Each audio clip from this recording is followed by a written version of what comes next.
What is the magic that makes the paint stick to the project you are printing? Why does the paint stick without bleeding when you water marble? So with water marbling, there is a magic to the process, and I'm going to share that here. So it's called alum. Alum is a drying agent that you pre-treat onto whatever you're printing to create almost like a chemical reaction so that the paint is sucked up into the textile or into the porous areas of whatever you're printing. So alum comes in a dry form, in a powder, and you're going to follow the instructions to mix it together, and then it becomes a liquid. So as a liquid, it can be applied many different ways. The 3 ways I use it is as a soak, or to apply with a paintbrush, or I recently learned that I could apply it with a spray bottle. That is thanks to Rainbow Crow Studio here on YouTube. She's amazing. If you want to water marble, you need to follow her. She's amazing.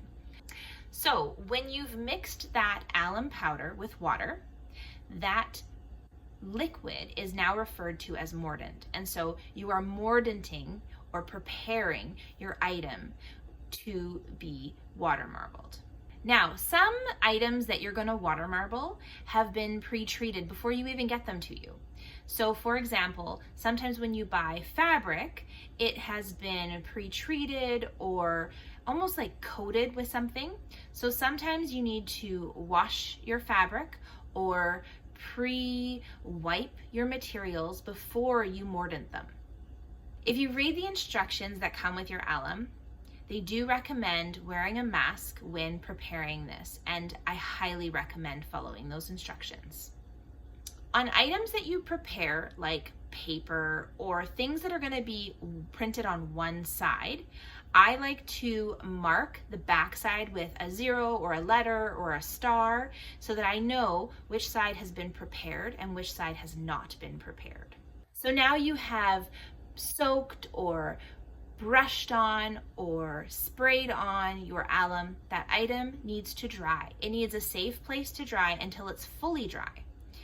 If you handle that item before it's fully dry, you might wipe off or remove the alum pre-treatment. So it's really, really important to just set it and forget it and come back to it probably about 12 to 24 hours later so it can fully dry.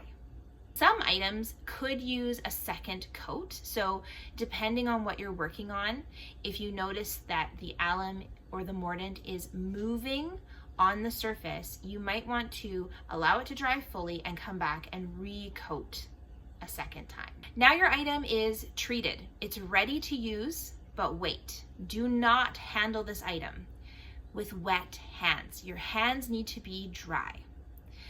If your fingers are wet while you handle this item, you will leave behind these clear little spots where no paint can absorb because it's already absorbed the water from your hands. So you have your alum, you are wiping it on or soaking it on or spraying it on. Your item has been able to dry fully and you are ready to print. So you can take that item and you can print it into your paint and create wonderful, magical designs. So I hope this has helped you with how to prepare items for water marbling. I will do a demo video that walks you through how to use the different things I've talked about.